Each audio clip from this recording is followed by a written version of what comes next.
Gracias.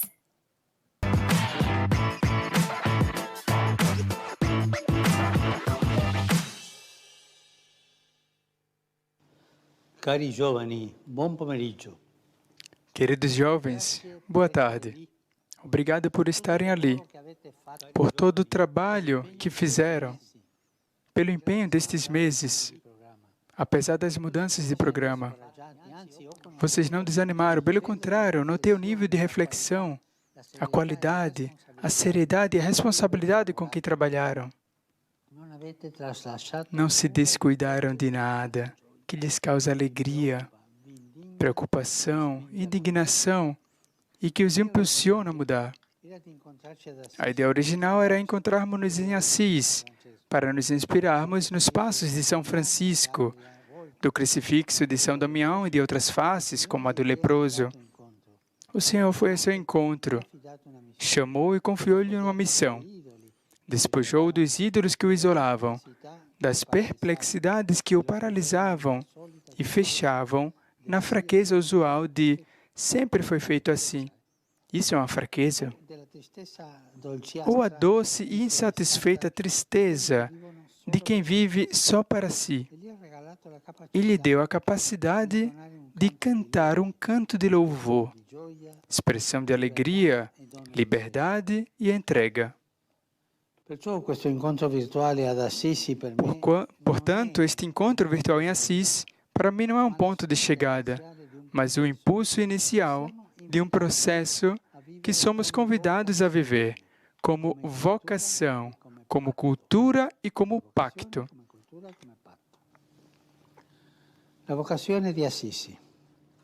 A vocação de Assis. Francisco, vai, repara a minha casa que, como pode ver, está em ruínas. Estas foram as palavras que moveram o jovem Francisco e que se tornam um apelo especial para cada um de nós. Quando vocês se sentem chamados, envolvidos e protagonistas da construção da normalidade e sabem dizer sim, e isso lhes dá esperança. Sei que aceitaram imediatamente esta convocação, porque conseguem ver, analisar e vivenciar que não podemos continuar dessa forma. O nível de adesão, inscrição e participação a este pacto foi além das capacidades e demonstrou isso. Vocês manifestaram sensibilidade e preocupações especiais em identificar as questões cruciais que nos desafiam. Vocês fizeram isso de uma perspectiva particular, a economia, que é a área de pesquisa, de estudo e de trabalho de vocês. Vocês sabem que é urgentemente necessária uma narrativa econômica diferente. É urgente reconhecer com responsabilidade o fato de que o atual sistema mundial é insustentável a partir de vários pontos de vista e afeta a nossa irmã Terra, tão severamente maltratada e despojada, inclusive os mais pobres e excluídos. Caminham juntos. Despojamos a terra e há muitos pobres excluídos. Eles são os primeiros a serem prejudicados e também os primeiros a serem esquecidos. Mas atenção para não se convencerem de que isso é apenas um lugar comum recorrente. Vocês são muito mais do que um ruído superficial e transitório, que pode adormecer e se narcotizar com o tempo. Se não quisermos que isso aconteça, vocês são chamados a incidir concretamente em suas cidades e universidades, no trabalho e no sindicato, nas empresas e nos movimentos, nas repartições públicas e privadas, com inteligência, empenho e convicção, para chegar aonde são concebidas as novas histórias e paradigmas Tudo isso me levou a convidá-los a realizar este pacto. A gravidade da situação atual, que a pandemia da Covid trouxe ainda mais à tona, exige uma consciência responsável de todos os atores sociais, de todos nós, entre os quais vocês têm um papel primordial. As consequências de nossas ações e decisões vão atingir vocês pessoalmente. Portanto, não podem ficar fora dos lugares onde é gerado. Não digo o futuro, mas o presente de vocês. Vocês não podem ficar fora do lugar onde são gerados o presente e o futuro. Ou são envolvidos, ou a história esquecerá de vocês. Uma nova cultura. Precisamos de uma mudança. Queremos uma mudança. Busquemos uma mudança. O problema surge quando percebemos que, devido a muitas das dificuldades que nos cercam, não temos respostas adequadas e inclusivas. Pelo contrário, sofremos uma fragmentação nas análises e diagnósticos que acaba bloqueando qualquer solução possível. No fundo, nos falta a cultura necessária para permitir e estimular a abertura de diferentes visões, marcadas por um tipo de pensamento, de política, de programas educacionais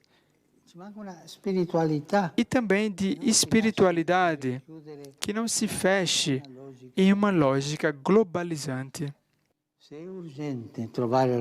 Se é urgente encontrar respostas, é fundamental desenvolver e apoiar grupos dirigentes capazes de elaborar a cultura, iniciar processos, não esqueçam essa palavra, iniciar processos, traçar caminhos, ampliar horizontes, criar pertencimento.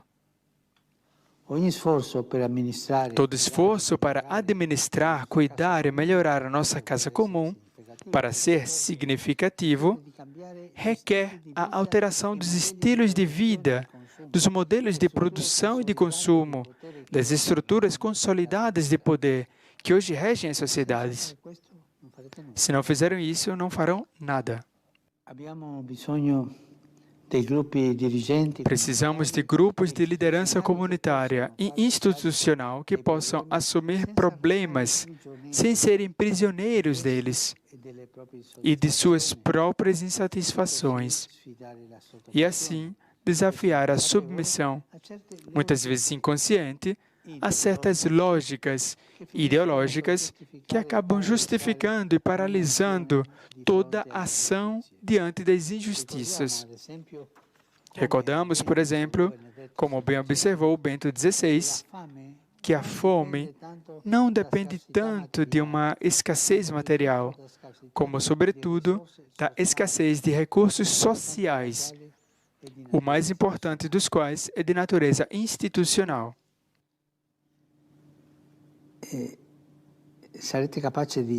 Se vocês forem capazes de resolver isso,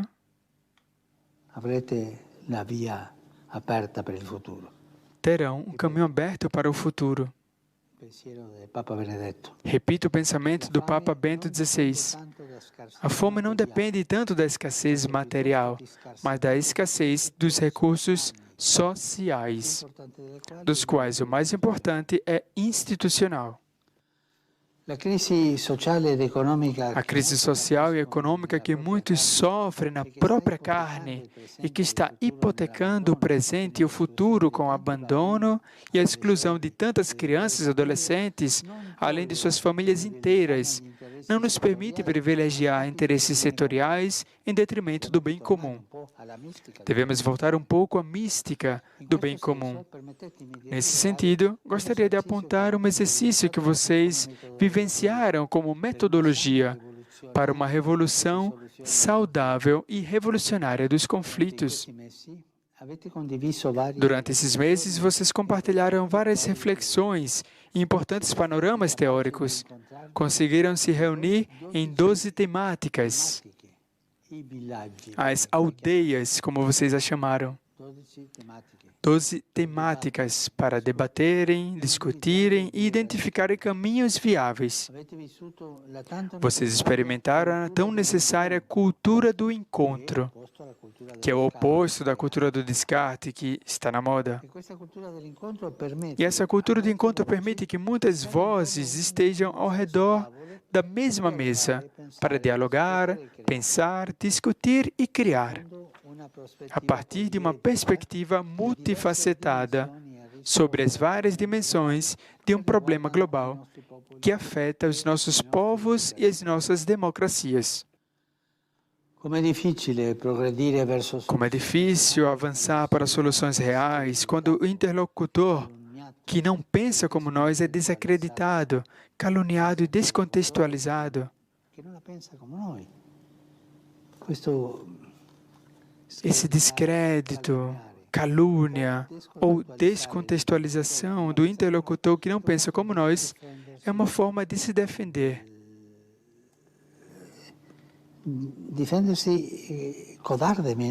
De forma covarde das decisões que eu devo tomar para resolver tantos problemas. Nunca nos esqueçamos de que o todo é mais do que as partes, sendo também mais do que a simples soma delas, e que a mera soma dos interesses individuais não é capaz de gerar um mundo melhor para toda a humanidade. Esse exercício de se encontrar para além de todas as diferenças legítimas é o passo fundamental para qualquer transformação que ajude a dar vida a uma nova mentalidade cultural e, portanto, econômica, política e social. Com efeito, não é possível se empenhar em coisas grandes apenas com doutrinas, com uma perspectiva teórica ou individual, sem uma mística que nos anima, sem uma moção interior que impele, motiva, encoraja e dê sentido à ação pessoal e comunitária. Assim, o futuro será um tempo especial em que nos sentiremos chamados a reconhecer a urgência e a beleza do desafio que nos apresenta. Um tempo que nos lembra que não estamos condenados a modelos econômicos que focalizem os seus interesses imediatos nos lucros, como unidade de medida, e na busca de políticas públicas semelhantes que ignoram seus próprios custos humanos, sociais e ambientais. Como se pudéssemos contar com uma disponibilidade absoluta, ilimitada e neutra dos recursos. Não somos obrigados a continuar a admitir e tolerar em silêncio nos nossos comportamentos que alguns se consideram mais dignos do que outros, como se tivessem nascido com mais direitos ou privilégios para o gozo garantido de certos bens ou serviços essenciais. Também não é suficiente focar na busca de paliativos no terceiro setor ou em modelos filantrópicos. Embora o trabalho que fazem seja fundamental, nem sempre são capazes de dar respostas estruturais aos atuais desequilíbrios que afligem os mais excluídos e, involuntariamente, perpetuam as injustiças que pretendem combater. Na verdade, não se trata única ou exclusivamente de atender às necessidades mais essenciais de nossos irmãos. É necessário aceitar estruturalmente que os pobres têm dignidade suficiente para estarem nos nossos encontros, participarem das nossas discussões e levarem um pão para suas casas. E isso é muito mais do que assistencialismo. Estamos falando de uma conversão e transformação das nossas prioridades e do lugar do outro em nossas políticas e na ordem social. Em pleno século XXI, já não se trata simplesmente do fenômeno da exploração e opressão, mas de uma realidade nova. Com a exclusão, fere-se na própria raiz, a pertença à sociedade onde se vive, pois que vive nas favelas, na periferia ou sem poder, já não está nela, mas fora. Estejam atentos a isso.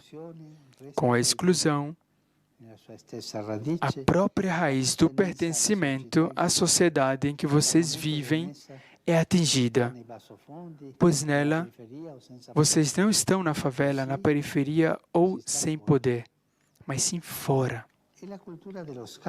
É a cultura do descarte, que não só descarta, mas também obriga a viver no próprio lixo,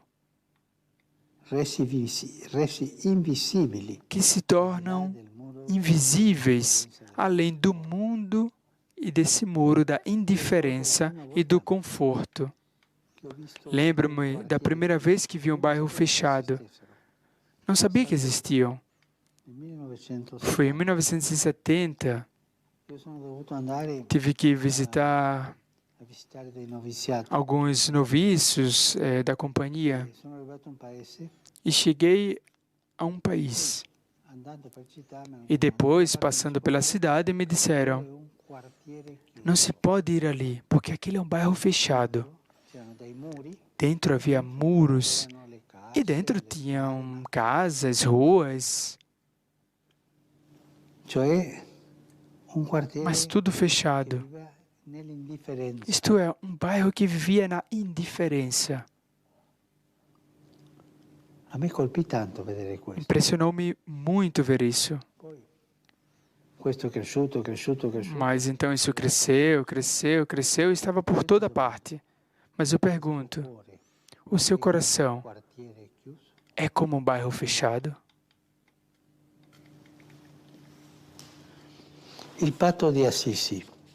O Pacto de Assis. Não podemos continuar adiando alguns problemas. Essa imensa e urgente tarefa requer um compromisso generoso na esfera cultural, na formação acadêmica e na pesquisa científica, sem se perder em modas intelectuais ou posturas ideológicas, que são ilhas que nos isolam da vida concreta e do sofrimento das pessoas. Chegou a hora, queridos jovens economistas, empresários, trabalhadores e administradores de empresas, de usarmos o risco de encorajar e estimular modelos de desenvolvimento, de progresso e de sustentabilidade, em que as pessoas, especialmente os excluídos, e entre eles também a Irmã Terra, deixam de ser, na melhor das hipóteses, uma presença puramente nominal, técnica ou funcional, para se tornarem protagonistas de suas vidas e de todo o tecido social. Isso não pode ser algo nominal. Os pobres, os excluídos. Não pode ser técnica, funcional. É hora de que eles se tornem protagonistas de suas vidas e de todo o tecido social. Não pensemos por eles, pensemos com eles. Lembre-se do legado do iluminismo, das elites iluminadas. Tudo para o povo, nada com o povo. E isso não está certo. Não pensemos por eles, pensemos com eles. E com eles aprendemos a desenvolver modelos econômicos que beneficiem a todos, porque o enfoque estrutural e decisório será determinado pelo desenvolvimento humano integral, tão bem elaborado pela doutrina social da Igreja. A política e a economia não devem se submeter aos ditames e ao paradigma da eficiência da tecnocracia. Hoje, pensando no bem comum, necessitamos inevitavelmente que a política e a economia, no diálogo, se coloquem decididamente a serviço da vida, especialmente da vida humana. Sem essa centralidade, essa orientação, permaneceremos prisioneiros de uma circularidade alienante que apenas perpetuará dinâmicas de degradação, exclusão, violência e polarização. Qualquer programa feito para aumentar a produção não tem, afinal, razão de ser senão colocado a serviço da pessoa. Deve reduzir desigualdades, combater discriminações, libertar o homem da servidão. Não basta aumentar a riqueza comum para que ela seja repartida equitativamente. Não basta. Não basta promover a técnica para que a terra humana seja mais habitada, mais humana. Também não é suficiente. A perspectiva do desenvolvimento humano integral é uma boa notícia, a ser profetizada e concretizada. E não são sonhos. Este é o caminho. Uma boa nova a ser profetizada e concretizada, porque nos propõe que não nos encontremos como humanidade, a partir de nós mesmos. O sonho de Deus de que aprendamos a cuidar do irmão e do irmão mais vulnerável.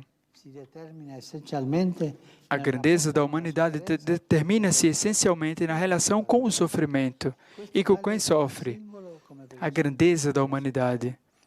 Isso vale como princípio para toda a sociedade. E isso pode estimular decisões e modelos econômicos. Como é bom deixar ressoar as palavras de São Paulo VI, quando, no desejo de que a mensagem evangélica permeie e oriente todas as realidades humanas, ele escreveu: o desenvolvimento não se reduz a um simples crescimento econômico. Para ser autêntico, deve ser integral. Quer dizer, promover todos os homens e o homem todo. Todos os homens e o homem todo. Não aceitamos que o econômico se separe do humano, nem o desenvolvimento das civilizações em que ele se incluiu. O que conta para nós é o homem, cada grupo de homens, até se chegar à humanidade inteira. Nesse sentido, muitos de vocês terão a possibilidade de agir e influenciar decisões macroeconômicas, onde está em jogo o destino de muitas nações. Esses cenários precisam também de pessoas preparadas, prudentes como serpentes e simples como pombas, capazes de velar pelo desenvolvimento sustentável dos países, evitando uma sujeição sufocante desses países a sistemas de crédito que, longe de promover o progresso, submetem as populações a mecanismos de maior pobreza, exclusão e dependência. Os sistemas de crédito, por si só, são um caminho para a pobreza e o vício. Esse legítimo protesto exige suscitar e acompanhar um modelo de solidariedade internacional que reconheça e respeite a interdependência entre as nações e favoreça mecanismos de controle capazes de evitar qualquer tipo de submissão, bem como supervisionar a promoção dos países mais desfavorecidos e em desenvolvimento. Cada povo é chamado a tornar-se artífice do seu próprio destino e do mundo inteiro. Queridos jovens, hoje temos à nossa frente a grande ocasião de expressar o nosso ser irmãos, de ser outros bons samaritanos que tomam para si a dor dos fracassados, em vez de fomentar ódios e ressentimentos. Um futuro imprevisível já está em gestação. Cada um de vocês, a partir do lugar onde trabalha e decide, pode fazer muito. Não escolham atalhos que os seduzam e impeçam de se misturar para serem fermento onde vivem. Nada de atalhos. Fermento. Sujar as mãos. Passada a crise sanitária que estamos atravessando, a pior reação seria cair ainda mais num consumismo febril e em novas formas de autoproteção egoísta. Não se esqueçam, de uma crise nunca se sai igual. Saímos melhor ou pior. Cultivemos o que é bom. Aproveitemos a oportunidade e nos coloquemos todos a serviço do bem comum. Queira Deus que no final não haja mais os outros, mas que aprendamos a amadurecer um estilo de vida em que saibamos dizer nós. Mas o nós grande, não pequeno nós, e depois os outros. Não está certo. A história nos ensina que não existem sistemas ou crises capazes de anular completamente a capacidade, engenhosidade e criatividade que Deus nunca cessa de despertar nos corações. Com dedicação e fidelidade aos povos de vocês, ao presente e ao futuro de vocês, vocês podem se unir a outros para tecer uma nova forma de construir a história. Não tenham medo de se envolver e tocar a alma das cidades com o olhar de Jesus. Não temam habitar com coragem os conflitos e as encruzilhadas da história para ungí-los com o aroma das bem-aventuranças. Não temam, porque ninguém se salva sozinho. Ninguém se salva sozinho. A vocês, jovens, vindos de 115 países, dirijo o convite a reconhecer que precisamos uns dos outros para dar vida a esta cultura econômica, capaz de fazer germinar sonhos, suscitar profecias e visões, fazer florescer a esperança, estimular confiança, fechar feridas, estabelecer relações, ressuscitar uma aurora de esperança, aprender um do outro e criar um imaginário positivo que ilumine as mentes, aqueça os corações, restitua força às mãos e inspire os jovens, a todos os jovens, sem excluir ninguém, a visão de um futuro reflexo da alegria do Evangelho. Obrigado.